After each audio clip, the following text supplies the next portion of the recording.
நான் உண்மையா பேசுவேன், உங்களை ஏமாத்த மாட்டேன், உங்களை பொய் சொல்ல மாட்டேன், என் கேரோட உச்சத்தை உதறிட்டு என்னுடைய நல்ல வருமானம் தரக்கூடிய தொழிலை விட்டுட்டு என்னுடைய வசதியான வாழ்க்கையை விட்டுட்டு வலியும் வேதனையோட வலிகளை தாங்கிக்கிட்டு உங்ககிட்ட ஓட்டு கேட்டு வந்திருக்கேன். உங்க வீட்டு பிள்ளையா, உங்க தம்பியா, உங்க அண்ணனா நிக்கிற எனக்கு ஓட்டு போடுங்க.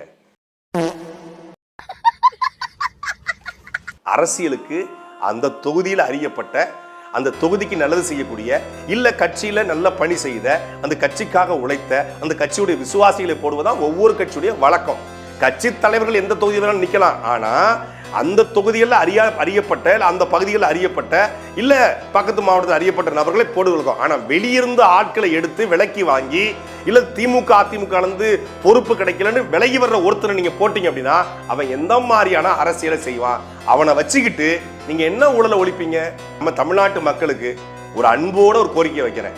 உங்க வீட்டுல விஜய் ரசிகன் இருந்தான்னா, தாவேக்கா வெறிபிடிச்சு இருந்தான்னா, விஜய் ஈரோட்டுக்கு வராரு, விஜய் திருப்பூருக்கு வராரு, விஜய் கோயம்புத்தூருக்கு வராரு, விஜய் திருநெல்வேலிக்கு வராரு அப்படின்னு உங்க பையன் அவரை பார்க்க கிளம்புறான்னு நீங்க முடிவு பண்ணிட்டீங்கன்னா உங்களுக்கு பிள்ளை வேணான்னு முடிவு பண்ணிருங்க. டிஜிபி அலுவலகத்துக்கு விஜய் வந்தாரு, கூட்டம் குடிச்சா? கோவாக்கு ஷூட்டிங், கோவாக்கு கல்யாணம், அப்ப கூட்டம் குடிச்சா? இந்த இடத்துல விஜய் இப்ப பேச போறாருன்னு அறிவிச்சு எல்லா சென்னையில கூடிய எல்லா 31 தொகுதியிலிருந்தும் ஆட்களை வர வச்சு, ஃபேன்ஸ் எல்லாம் வர வச்சு, இந்த ஃபர்ஸ்ட் சேஃப் ஃபர்ஸ்ட் இருக்கு இல்லையா, FTFS, அந்த கான்செப்ட்ல கூட்டம் நடத்திட்டு இருக்காரு. நாட்டுக்காக போராடி பல வருஷம் ஜெயில இருந்து அரசியல் பண்ணிட்டு இருக்காங்க பல தலைவர்கள்.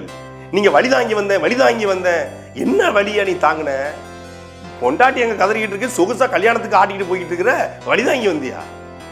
தானம் வாங்கிட கூசிடுவான், தருவது மேலன பேசிடுவான். எப்படி? தானம் வாங்கிட கூசிடுவான், கூசுவான்.